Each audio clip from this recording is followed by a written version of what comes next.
Bonjour à tous et bienvenue pour ce nouveau tutoriel sur TopSolid sur la réalisation d'un escalier droit. Donc j'ai mis une image ici qui représente les différents éléments. Donc ici on a une trémie, le reculement, limon, qu'est-ce que le giron, nez de marche, hauteur de marche et l'échappée ici. Donc on va commencer. Donc on va aller chercher les outils bois, on va créer un sol et on va utiliser l'outil de TopSolid. Donc ajouter un sol. Ensuite, on va ajouter des murs. Donc, je vais juste faire un angle. Ici, stop. On va faire un mur plus épais, 150. Hauteur de mur 2500, c'est très bien, c'est un standard. On va ajouter un plafond. Ajouter plafond, sélectionner les murs, valider. Hop. Ensuite, on va dessiner la trémie. Alors, je vais le mettre en vue filaire. Je vais créer une esquisse rectangulaire. La trémie, je vais la coller au mur. Alors, si vous avez le bug graphique comme moi ici, là, vous pouvez décocher cette option. Et on n'a plus le bug graphique. Alors ici, je vais mettre 1000.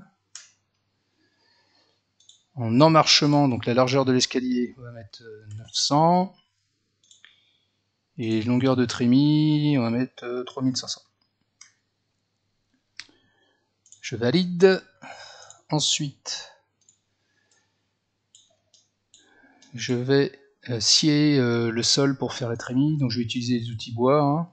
Sciage, je choisis mon plafond, je choisis ma trémie. La flèche vers l'intérieur. OK. Donc là, on a notre trémie. Ensuite, je vais changer de repère. Donc je vais créer un repère sur le mur. Alors, là, on va voir justement. Hop. C'est pas pratique pour dessiner comme ça. Donc je vais tourner mon repère. Donc pour ceci, je vais faire un petit zoom fenêtre sur le repère. Je vais prendre la clé plate. Je vais cliquer sur le repère. Je veux qu'il tourne de 90 degrés sur l'axe des Z. L'axe des Z. Et vous voyez, le repère il est tourné dans le bon sens. Donc maintenant, hop, donc maintenant je suis dans le bon sens. Je vais me mettre en vue filaire. Alors, on va créer un premier paramètre, créer un paramètre de longueur. Je vais l'appeler épaisseur marche. Alors, je vais mettre en minuscule épaisseur marche. On va dire 30 mm. Entrée. Pas de texte. Tant que j'y suis, je vais mettre... alors attendez. Si je réactive l'image... Non, même pas besoin, je suis bête. Hop. Hauteur de marche environ 170. Moi, je vais créer une hauteur de marche maximale. C'est pour des calculs. Hauteur marche maximum de 180. Je veux pas que ça dépasse 180. Entrée, OK, pas de texte. Ensuite, je vais dessiner ma marche d'arrivée. Donc je vais créer une esquisse rectangulaire. Je vais me prendre ici. OK, côté auto. OK. Là, on va mettre épaisseur marche, donc EM, entrée. Ici, on va mettre 100. Alors, j'ai loupé. Là, 100. Je valide d'esquisse. OK. Ensuite, je vais créer une nouvelle esquisse qui va être ma hauteur à franchir. Alors, je vais vous expliquer pourquoi je fais ça. Donc, je vais créer juste une ligne pour l'instant. Je vais la contraindre en orientation qu'elle soit verticale et qu'elle colle ici au sol. Donc c'est une ligne qui va me servir de paramètre de longueur. Je valide. D'ailleurs on va le créer tout de suite. Paramètre. Alors non, c'est un paramètre spécial celui-là. Donc c'est ce paramètre là. Et vous voyez il y a différents paramètres ici. Et ici on a paramètre de longueur. Alors ça marche pour des lignes droites, ça marche pour des courbes, pour des cumuls de courbes. Donc, hop, le nom, je vais l'appeler HF pour hauteur à franchir. Entrée. Ok. Ensuite, ma longueur d'escalier ici. Je vais l'appeler, enfin le reculement. Donc je vais créer un nouveau paramètre. Créer. Type longueur R pour reculement. Égale 3600. Entrée. Ok, pas de texte. Donc je vais créer une nouvelle esquisse. Une ligne, comme ça. Je vais la contraindre en orientation par rapport à X. Et ici la longueur, je vais l'appeler R pour reculement. Entrée. Alors là, on va créer différents paramètres. Donc, je vais regarder ce que j'ai déjà fait comme paramètre. Ici, j'ai épaisseur de marche, le reculement, hauteur marche max et la hauteur à franchir ici par rapport au profil. Ok. Donc, je vais calculer le nombre de contre-marches. Alors, paramètre créé. Alors, c'est pas une unité de longueur, c'est sans unité, parce que c'est une valeur, c'est genre 15, 14, 13 marches ou contre-marches. Donc, valeur. Donc, je vais marquer nombre de contre-marches qui est égal à la hauteur à franchir divisé par la hauteur de marche max. Mais ça va me donner un chiffre à virgule. Moi, ce que je veux, c'est un chiffre entier. Donc, je vais utiliser une fonction qui me fait un arrondi, et la fonction qui m'intéresse ici, c'est sail, comme ça. Donc ça va me faire un arrondi de l'opération qui suit, donc hauteur à franchir divisé par ma hauteur de marche maximum. Entrée, ok, pas de texte. Et donc je trouve 15 contre-marches, 15 hauteurs. Ok. Donc maintenant je vais pouvoir calculer ma hauteur de marche réelle. Donc du coup c'est bien une longueur. Donc hauteur de marche qui est égale à la hauteur à franchir divisé par le nombre de contre-marches. Entrée. Ok, pas de texte. Donc du coup, ma hauteur de marche c'est 176,7. Ouais, bah ça ira. Ensuite, je vais pouvoir calculer mon giron.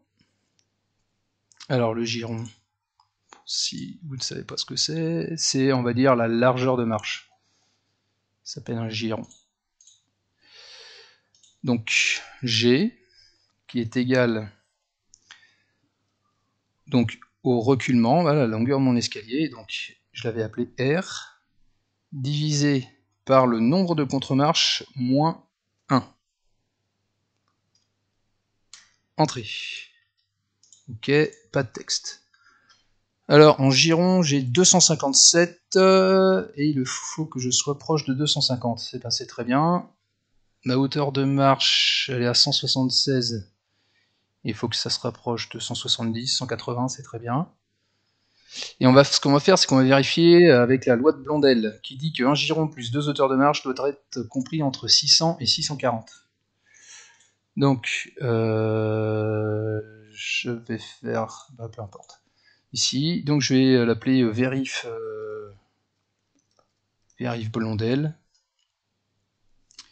qui est égal donc à un giron plus 2 hauteurs de marche. Entrée, pas de texte. Vérif de Blondel, donc je tombe sur 610. 610, je suis bien entre les deux valeurs. Bon bah très bien. Donc on va pouvoir commencer à tracer. Alors je vais tracer la ligne de mes nez de marche. Donc nouvelle esquisse. Je prends le nez de ma marche d'arrivée. Je la descends par ici à peu près.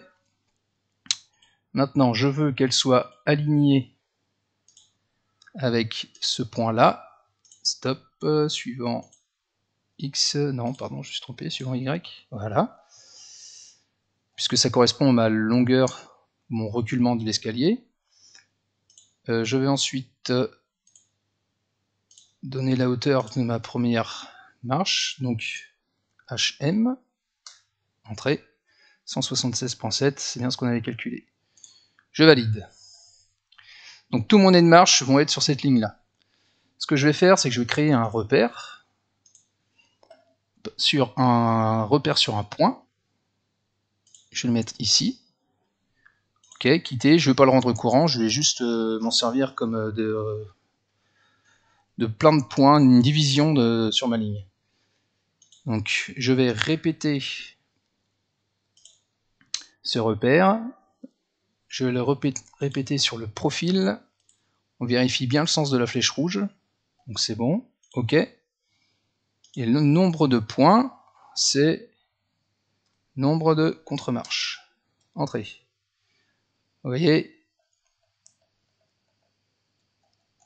partout où vous voyez les petits repères, c'est où je vais mettre mes marches. Alors, on va vérifier si je ne me suis pas trompé. Normalement, en hauteur, entre deux hauteurs de marche, 176.67, c'est exactement ça. Très bien. Maintenant, ce que je vais faire, je vais dessiner une marche rectangulaire qui va venir ici.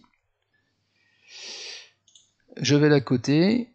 Ici, donc, c'est épaisseur de marche. Et ici, je veux que ma marche, elle déborde de 30 mm. Je valide. Maintenant, je vais l'extruder. Forme extrudée. Alors, on va se mettre en vue. Bon, je vais quitter la fonction. Hop. Alors, forme extrudée. Bon, là, je vais mettre des valeurs un peu théoriques. Donc, déjà, je vais me décaler du mur. Distance de décalage, je vais mettre à 15. Ok. Et en hauteur, on avait 900 moins du coup 2 x 15. Hop, dans l'autre sens. Très bien. Je vais maintenant faire un congé tout autour. Alors, c'est peut-être un peu gros comme rayon. Je vais faire un rayon de 5. Après, vous mettez les valeurs que vous voulez. Hein. Hop là. Oula. Ouais, il est là. Clic 3, ok. Maintenant, ce que je vais faire, c'est que je vais répéter ce modèle de marche. Alors, je vais mettre dans cette vue-là. Ah, c'est plus facile. Édition, répéter. Je vais répéter la marche. Et ma propagation, ça sera sur repère. Je vais cliquer sur mon repère d'origine. Et maintenant, c'est un repère ou des repères de destination. Donc moi, ça va être des repères. Je vais prendre le lasso. Et je vais choisir sélection par courbe. Et je vais donc sélectionner tous mes repères. Et attention de ne pas englober celui-là. Là. Hop. Donc là, tous mes repères sont sélectionnés. OK. Et donc là, j'ai donc bien propagé mes modèles de marche. Donc si je modifie cette marche-là, ça va modifier toutes les autres marches. Je vais pouvoir créer mon limon. Alors, esquisse. Je vais créer une parallèle. Ici, on va mettre 30 mm. Ok. Là, ce que je vais faire, pour faire un semblant d'escalier paramétrique, je vais créer une parallèle à ça de 30 mm.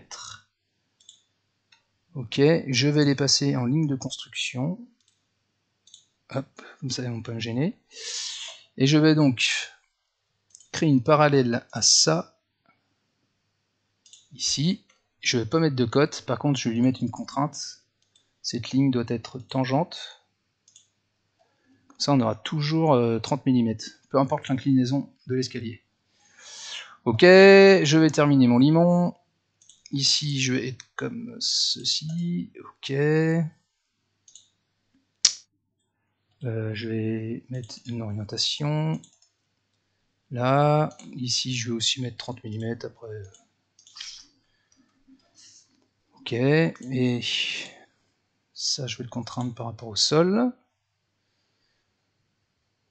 Ok, là ici, je vais arriver là, comme ça. Ok, contrainte d'orientation, orientation. Je veux une coïncidence ici et là. Je veux 30 mm ici. Alors, pourquoi il ne me le valide pas celui-là? Peut-être qu'il faut que je le contraigne de façon à ce qu'il reste parallèle. Parallèle avec ça. Voilà. Et je valide. Donc là, j'ai dessiné mon limon. Je vais l'extruder. Forme extrudée. Allez, on va mettre 30. Hein. Ok. Je vais mettre dans un calque mes marches. Hop. Maintenant, ce que je vais faire, c'est que je vais faire des poches, les usinages pour insérer les marches. Donc, je vais me remettre en vue filaire. Je vais dessiner une esquisse rectangulaire. Hop, hop. Contraint sur la marche. Oula. Pardon. Coïncidence. Ici. Oh, mais c'est pas possible.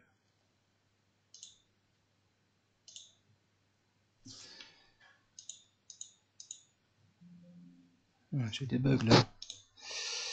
Esquisse, on va virer des contraintes. Ah non, faut que je termine mon esquisse d'abord.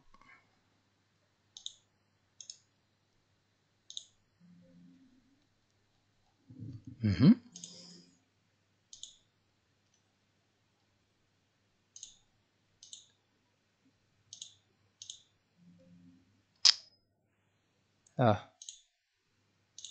J'ai des contraintes en trop ici là. Voilà. Contrainte, coïncidence et coïncidence. Ok. Ce que je vais faire, donc je vais cacher mes marches. Je vais faire une poche bois poche. Je vais sélectionner la face interne de mon limon, les profils, celui-ci, profondeur 15 et rayon, c'est ce que j'avais mis, 5. Ok, c'est bien. Donc là, ça m'a créé une poche. Je vais mettre en... Voilà, ça m'a créé une poche. Maintenant, ce que je vais faire, c'est que je vais répéter cette poche en fonction des marches. Donc, on va dans forme, propager opération, opération propagée.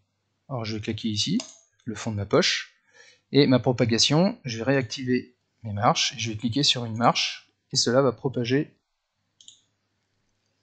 automatiquement mes poches. Alors, s'il va manquer ma poche pour ma marche d'arrivée, donc je vais la créer tout de suite. Donc je recrée une esquisse rectangulaire. Hop. Je valide. Alors, je vais faire exprès, tiens. Bois, poche, phase de référence ici, profil celui-ci. Je vais garder les mêmes paramètres. Ah bah si, c'est bon, ça m'a pas fait d'arrondi ici, là. Ça m'a fait une poche ouverte. Bon, bah très bien. Ok. Ah, j'avais oublié d'extruder ma marche d'arrivée. C'était laquelle ma marche d'arrivée? Voilà, le problème quand on nomme pas ses esquisses. Modifier. Oui, c'est celle-là. Alors, forme extrudée. ceci avec un décalage de 15, ok. Je lui donne la direction, je fais tabulation pour arriver ici. Donc on avait 900 moins 2 fois 15, donc 30. Voilà, je vais faire un congé ici et ici. Rayon de 5, faire congé.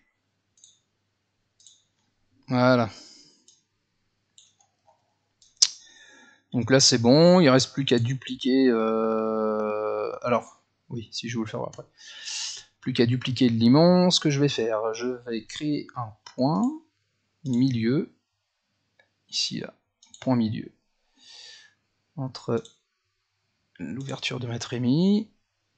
Donc ici ça m'a créé un point milieu. Je vais créer un repère dessus, repère sur un point, ici, quitter, édition, dupliquer, symétrie plane, plan de symétrie, je vais prendre un point de passage. Ah, j'étais peut-être pas obligé de créer un repère d'ailleurs. Et le plan, alors le plan de symétrie, c'est bien le XY. XY, élément à dupliquer, mon limon. Oui, j'avais pas besoin de créer de repère.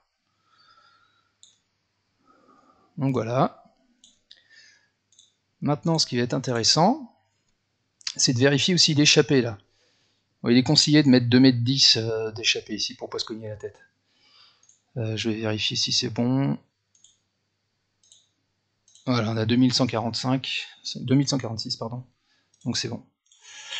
Maintenant, si je devais modifier le reculement de mon escalier, je pourrais aller dans paramètres, je trouve mon R, et je le modifie, je vais mettre 3000.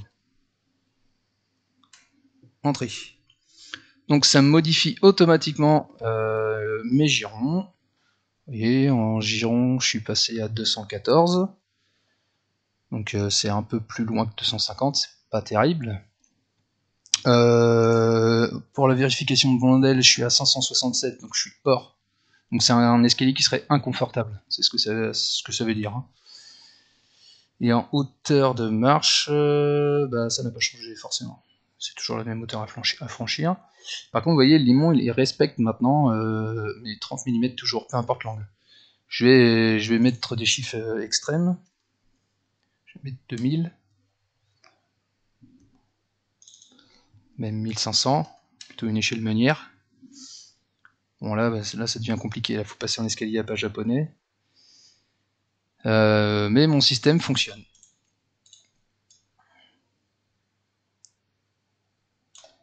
Ok. Et j'étais, je sais plus, 3600. Voilà. Donc il reste maintenant à nommer toutes les pièces, définir des matériaux, des textures, la mise en plan, et ainsi de suite. Je vous remercie d'avoir suivi cet épisode. Au revoir.